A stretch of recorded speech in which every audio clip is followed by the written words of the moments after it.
नमस्कार मित्रांनो, सुस्वागतम लक्ष्मीच्या पावलांनी या मालिकेच्या आजच्या भागामध्ये आता नैनाने रोहिणीला जे सांगितलेलं असतं की काजलचं लग्न ठरलं आणि ते कलाने सर्व ऐकलेलं असतं, तेव्हापासून कलाला आता खूप टेन्शन येते. ती रूममध्ये एकटीच असते आणि आता नैनाच्या त्या बोलण्याचा सारखा ती विचार करत असते. आणि तेव्हा मात्र ती त्या विचारात असते तर अद्वैत तिला विचारतो की छान झाला जागरण गोंधळ आणि तू खरंच खूप छान दिसत होती. तर कला फक्त हो असं करत होती. तेव्हा आता अद्वैत म्हणतो की फक्त हो. अगं स्वतः अद्वैत चांदेकर तुला इतकं सांगतो की तू किती सुंदर दिसत होती, म्हणजे तुला किती महत्त्व देत होते आणि तरी तू फक्त हो असं करते. ॲक्च्युली अगं तू सेलिब्रेट करायला हवं. तेव्हा आता अद्वैत मनामध्ये विचार करतो की हिचा मूड नक्की काय असतो तेच कळत नाही, अंदाजच घेता येत नाही. नक्की आता म्हणजे काही वेळात ती अगदी छान खुश असते आणि काही वेळात कसला विचार करते तेच मला सांगता येत नाही. नक्की हिला होतं तरी काय, जसा हिला काही फरकच पडलेला दिसत नाही. आणि जर तिची चूक दाखवून दिली तर इतकी ती चिडचिड करते तर आपल्याला असं वाटतं की आपण काहीतरी खूप मोठा असा गुन्हा केलेला आहे. तर आणि जाऊन दे, खरंच आता मी गुड नाईट, एकतर वेळ खूप झालेला आहे, झोपतो म्हणून तो कलाला गुड नाईट असे म्हणून आता झोपतो. कला आता त्याच्याकडे पाहत असते. तेव्हा कला आता विचार करते की इकडे मात्र मी माझा संसार सावरत होते आणि संसार व्यवस्थित करण्याचा प्रयत्न करता करता तिकडे मात्र माहेरी इतकं मोठं टेन्शन होऊन बसलं, म्हणजे काजलचं आयुष्य पणाला लागलं आणि काजलचं लग्न होते ते पण तिच्या मनाविरुद्ध. मग आई तिच्याशी असं का वागत असेल. आईला मी फोन करून तेव्हा मात्र आता कलाला जे काही वाघ हे जागरण गोंधळ करीत असतात तर त्यातील आता एक असा ओवी आठवते आणि कला ते आठवल्यानंतर लगेच आता संगीताला फोन करते, परंतु संगीता काही फोन उचलत नसते. तर आता कलाला आणखीन टेन्शन येते. कला म्हणते की आई फोन का उचलत नसेल, आई कधीही अशी नव्हती, मग आज ती अशी कठोर का झाली, का अशी ती वागायला लागली, याचं कलाला आता खूप टेन्शन येते. त्यामुळे आता गुंड्यासाठी आणि सगळ्यांच्या संसारासाठी मला काहीतरी करावंच लागणार आहे. तर याचा कला आता विचार करते. त्यानंतर आता सकाळ होते, सगळेजण नाश्त्याला बसलेले असतात. तर आबा आता कलाला विचारतात की काय मग नवरोबाने कौतुक केलं ना बायकोचं. तेव्हा आता रजनी लगेच म्हणते की आबा अहो बायको ही कौतुक करत असते नवऱ्याचं. तेव्हा आबा म्हणतात की नाही, बायकोने सुद्धा नवऱ्याकडून कौतुक करून घ्यायचं असतं. मग काय रे अद्वैत, आजचा पाडवा खास आहे की नाही असं आबा लगेच अद्वैतला विचारतात. तर आता अद्वैत म्हणतो की आबा आज असं काय खास असणार आहे बरं. तेव्हा आता कला लगेच अद्वैतकडे बघत हसून विचारते की आजोबा पाडव्याला नवरा हा बायकोला गिफ्ट देतो. तेव्हा आता लगेच आबा हे म्हणतात की हो कला तू अगदी एकदम बरोबर बोलते. तर सगळ्यांना आता हसायला येतं. सरोज तर अगदी खूप खुश होऊन हसत असते. तेव्हा आबा अद्वैतला विचारतात की अद्वैत तू कलाला काय गिफ्ट देणार आहे बरं. तर आता अद्वैत म्हणतो की काही पण. तर सरोज विचारते की मला एक गोष्ट सांग, कलाला जास्त काय आवडतं. तेव्हा अद्वैत विचार करतो तर रजनी म्हणते की अरे सांग की. तेव्हा आता अद्वैत म्हणतो की खरेला सर्वात जास्त. सगळेजण पुन्हा विचारतात की अद्वैत लवकर सांग. अद्वैत लगेच म्हणतो की खरेला सर्वात जास्त फटाके आवडतात. तेव्हा आता सर्वांना खूप हसायला येतं. तर कला म्हणते की काही पण.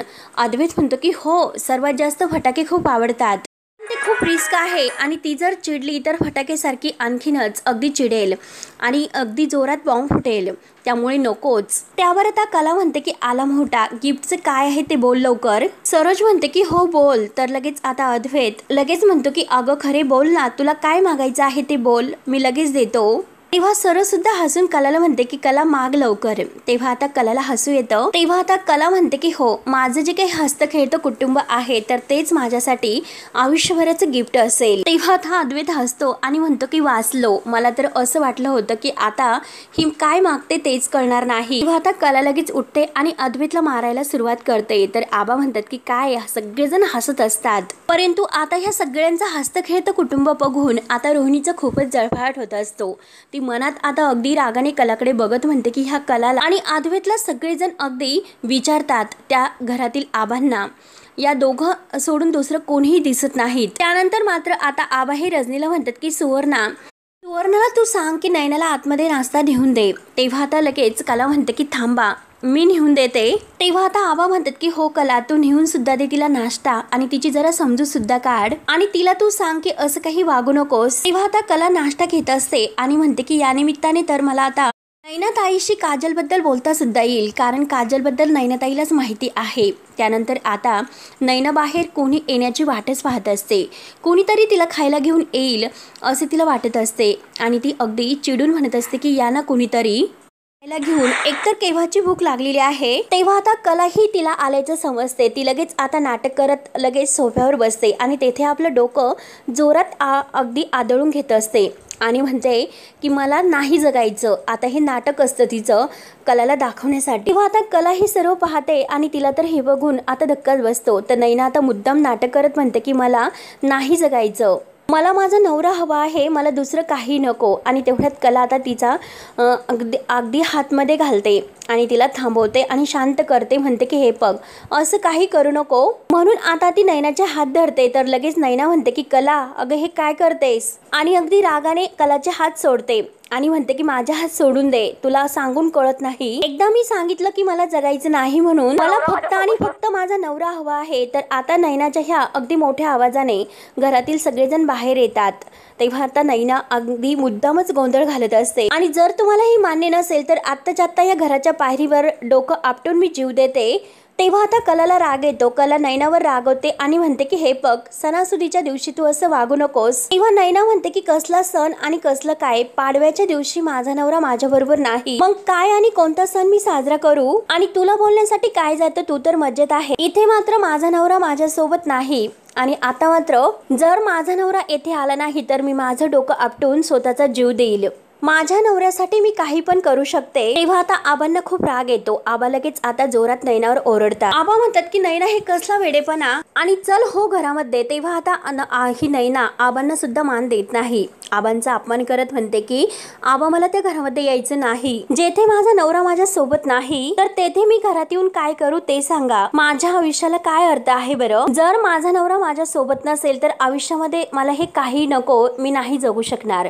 तेव्हा आता लगेच कला म्हणते की हे बघ नैनाताई, हे जे काही करते ना नाटक ते सगळं आवडतं घे, किती काही झाले तरी राहुलला या घरात आम्ही नाही होऊन देणार, राहुल या घरामध्ये नाहीच येऊ शकत, मीच तसं होऊन देणार नाही। तेव्हा आता नैना म्हणते की ठीक आहे, हा तुझा हट्ट आहे, हे मला समजते सगळं काही, आणि चुटक्या वाजत म्हणते की तू सुद्धा ऐकून घे की नैना राहुल फडतरे चांदेकरांच्या आवारामध्ये आज पाडव्याच्या दिवशी नवऱ्यासाठी तडफडत जीव देते। आता हे नैनाचं जे खोटं वागणं आहे, जे खोटं नाटक ती करत आहे, तर आबांना असं वाटतं की नैना खरंच काहीतरी करेल, आणि आज पाडव्याच्या दिवशी आपल्या घराला आणखीन काहीतरी शाप नकोय कुणाचा, एकतर शापाने सगळ्यांचे संसार उद्ध्वस्त झाले।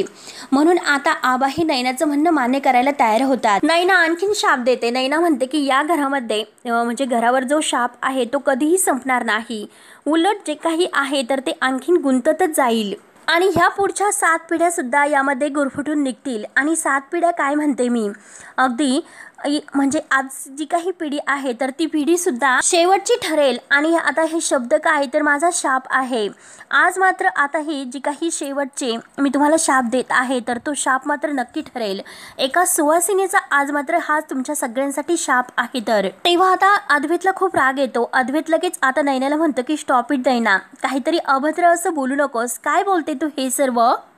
तेव्हा आता नैना म्हणते की मी अभद्र बोलतेस का, मला अभद्र म्हणण्यापेक्षा तुझ्या हे बायकोला समजाव, ती जे काही बोलत आहे तर त्याबद्दल तिला समजाव, आणि मी तुम्हाला आता लास्ट चान्स सांगते, माझ्या नवऱ्याला या घरामध्ये तुम्ही परत आणा, नाहीतर मी जीव देणार आहे। तर तेव्हा आता अद्वैतला खूप राग येतो। अद्वैत पुन्हा आता नैनावर चिडतो आणि नैनाला म्हणतो की हे बघ तू पुन्हा असं काहीतरी बोलण्याचा प्रयत्न करू नकोस। तेव्हा आता कलाला सुद्धा राग येतो।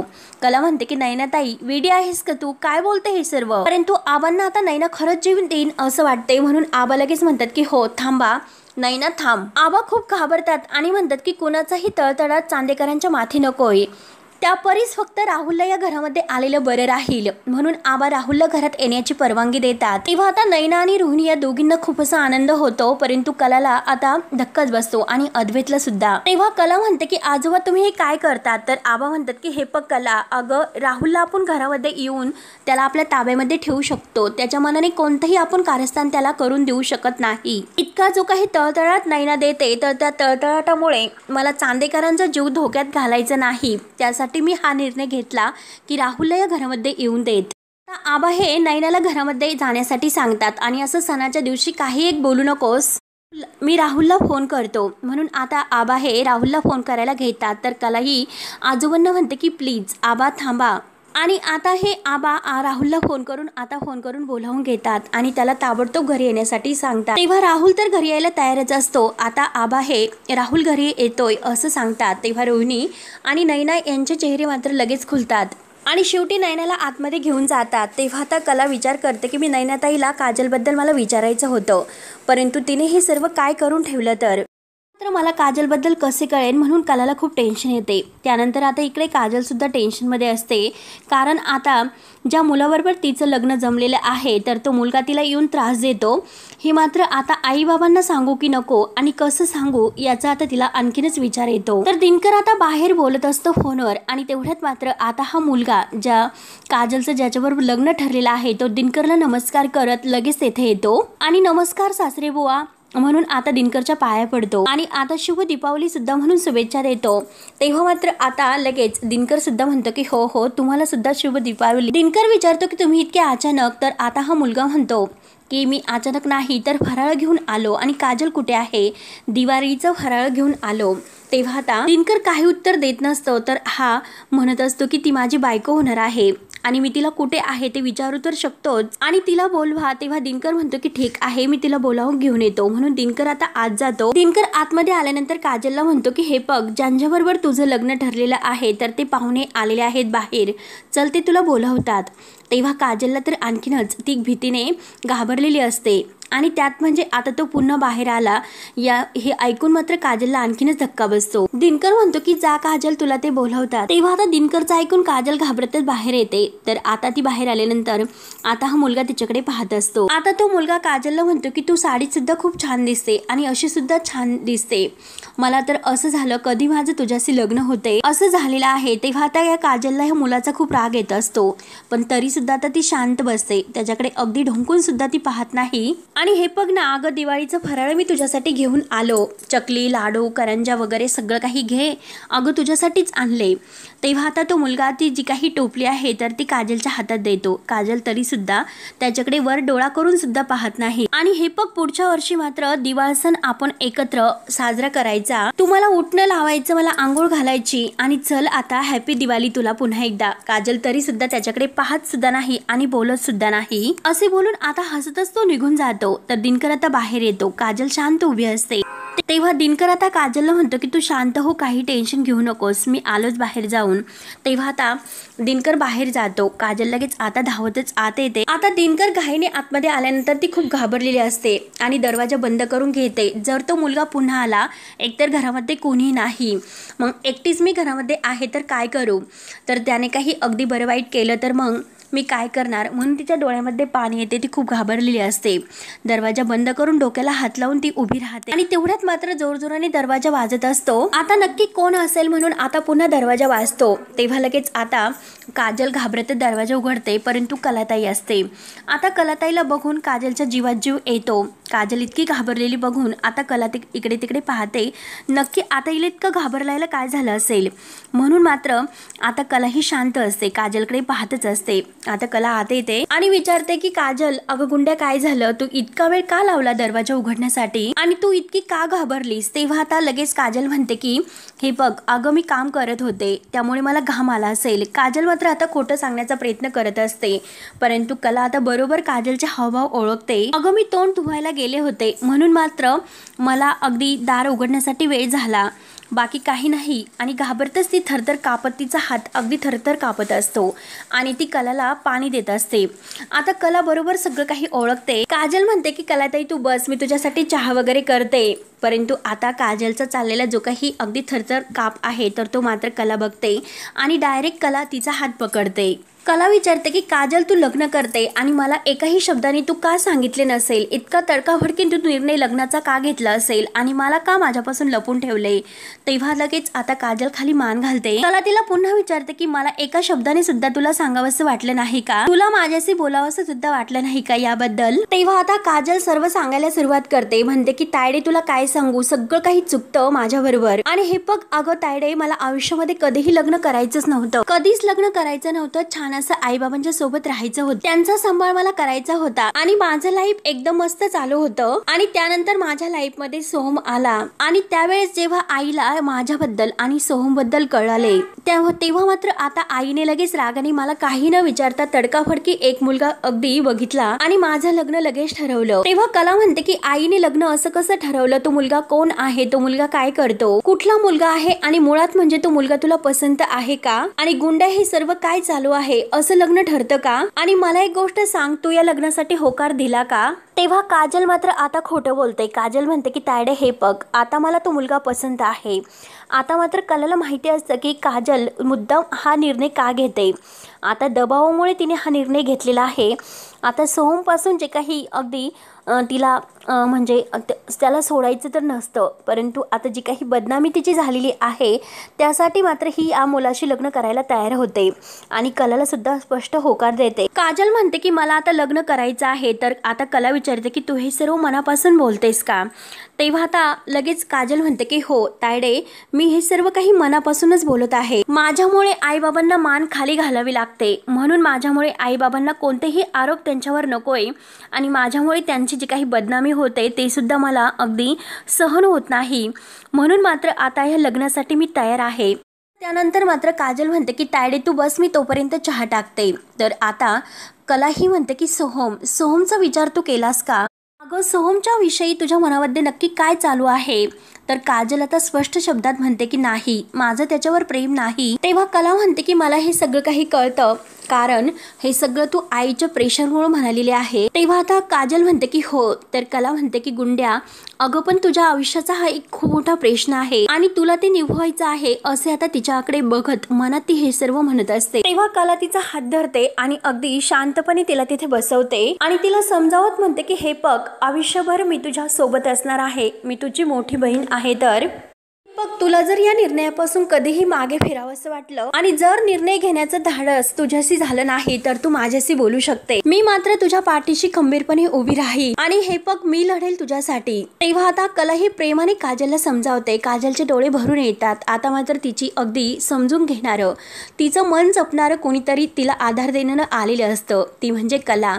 आणि कलाला डायरेक्ट ती अगदी घट्ट मिठी मारते आणि खूप आता असे रडत असते. आता कलाचे सुद्धा डोळे भरून येतात. दोघी आता एकमेकींच्या मिठीत खूप रडतात. त्यानंतर आता कला घरी येते. घरी आल्यानंतर ती तयार होत असते, कारण पाडवा असतो. पाडव्यासाठी कला खूप छान नटते, परंतु मन मात्र सगळं काही काजलच्या टेन्शनकडे लागलेलं असतं. काजलच्या आयुष्याचा प्रश्न आहे, तिला नक्की काय कसं यातून सावरायचं याचाच तिला आता प्रश्न पडतो. आणि तिचं लग्न हे आनंदाने सुरू असणार हा सोहळा नक्कीच नाही. तिने जर तोंडाने कितीही होकार दिला असेल, परंतु तिचे डोळे मात्र वेगळंच काहीतरी सांगतात. नक्की आता याविषयी काहीतरी करायलाच हवं. आता मात्र मला या घरातील गोष्टी आहेत तर त्या सोडवाव्या लागतीलच आणि हे सर्व कठीण आहे, परंतु करावं तर लागेलच. आणि तेवढ्यात अद्वैत हा फोनवर बोलतच आता येतो आणि तो दीपावलीच्या शुभेच्छा मात्र फोनवर कोणाला तरी देत असतो. कला मात्र आता अद्वैतकडे बघत असते. फोनवरून बोलणं झाल्यानंतर तो फोन ठेवल्यानंतर कला त्याच्या जवळ येते आणि आता अद्वैतला म्हणते की चांदेकर. तर अद्वैत विचारतो की काय झालं. तर कला म्हणते की ह्या सर्व गोष्टीचा मी खूप विचार केलेला आहे. आपल्याला जर शापातून मुक्ती हवी असेल तर आपल्या अगोदरच्या पिढीचे जे काही संसार आहे तर ते संसार मात्र आपल्याला मार्गी लावावे लागतील. म्हणजे कुणाकडून तरी सुरुवात व्हायला हवी. जेव्हा आपल्या मोठ्यांचे संसार हे मार्गी लागतील तेव्हा मात्र आता आपोआपच आपल्या पिढीचे जे संसार आहे तर ते सुधारण्यास अगदी मदत होईल. सुरुवातीपासूनच एक एक गोष्ट मात्र ठीक व्हायला हवी, मग त्यासाठी मात्र कुणा एकाकडून तरी सुरुवात ही व्हायलाच हवी. तेव्हा आता अद्वैत विचारतो की म्हणजे काय. तर कला म्हणते की रजनी मॅडम, रोहिणी मॅडम आणि सरोज मॅडम, परंतु हळूहळू मात्र एक एक गोष्ट व्हायला हवी. मला तर असं वाटतं की सगळ्यात अगोदर सरोज मॅडमचा संसार मार्गी लागायला हवा, म्हणून आता प्रदीपला घरी आणण्याचं ती ठरवते. त्या आपल्या घरातील सर्वात मोठ्या आहेत. आणि चांदेकर, मला असं वाटतं की तुझ्या बाबांनी परत यावं. तर अद्वैतला राग येतो. अद्वैत म्हणतो की खरे तू काय बोलतेस, हे तुला तुझं कळते का. त्यांना परत आणायचं आणि तू म्हटल्याने ते येणार आहेत का. त्यांना कळतं ना, आपलं एक घर आहे, आपला एक मुलगा आहे, आपली बायको आहे. इतक्या वर्षामध्ये त्यांना काही कळाले नाही, मग आता त्यांना कळणार आहेस का. मग पुन्हा हा विषय काढू नको, तर कला म्हणते की हेपक चांदेकर ऐकून घे, जर ते घरी पुन्हा परत आले आणि हेपक खरे ज्या गोष्टी तुला माहिती नाही त्या कोणत्याही गोष्टी तू बोलू नको. त्यांना परत बोलवायचं का? जो माणूस स्वतः घर सोडून गेला त्याला परत बोलवायचं का? अद्वैत आता खूप चिडून हे सर्व कलाला बोलतो. आणि का त्यांना बोलवायचं? कारण फक्त त्यांनी मला जन्म दिला म्हणून. आणि हेपक खरे ते जर परत आले म्हणजे माझे बाबा, तर माझ्या आईला सर्वात जास्त त्रास होईल. तेव्हा आता कला म्हणते की अरे तुला काय माहिती की त्यांना आतमधून काय वाटत असेल. तेव्हा आता अद्वैत म्हणतो की हे बघ, माझ्या आईला काय वाटतं आणि काय नाही हे मला जास्त माहिती आहे, तुला नाही. तेव्हा कला म्हणते की चांदेकर हे बघ, तू स्वतःची मतं त्यांच्यावर लादतोस. तर आता अद्वैत म्हणतो माझ्या आईवर हे सर्व लादण्यापेक्षा माझं मत जर तिच्यावर लादणं तर कधीही ते चांगलं आहे. तेव्हा आता कला म्हणते की अरे तू असं कसं करू शकतो? अद्वैत म्हणतो की मी काही पण करू शकतो, कारण त्या माणसामुळे माझ्या आईला खूप काही त्रास सहन करावा लागलेला आहे. बघितलेलं आहे तिला तो त्रास सहन करताना, एकटीला रडताना मी बघितलेलं आहे. तेव्हा कला शांतपणे त्याच्याजवळ पुन्हा येते आणि म्हणते की हेपक चांदेकर माणसंही बदलत असतात. तेव्हा आता अद्वैत म्हणतो की कोणीही बदलत नाही. तर कला म्हणते की अरे तू नाही बदललास का? तेव्हा आता अद्वैतच्या डोळ्यामध्ये पाणी येतं. तर मित्रांनो, शेवटी हा भाग येथे संपतो. पुढील भागामध्ये कलाही आता अद्वैतचं पाडव्याच्या दिवशी औक्षण करत असते. कलाही नाराज असते आणि अद्वैत सुद्धा नाराज असतात. तरी सुद्धा औक्षण तिचं सुरू असतं.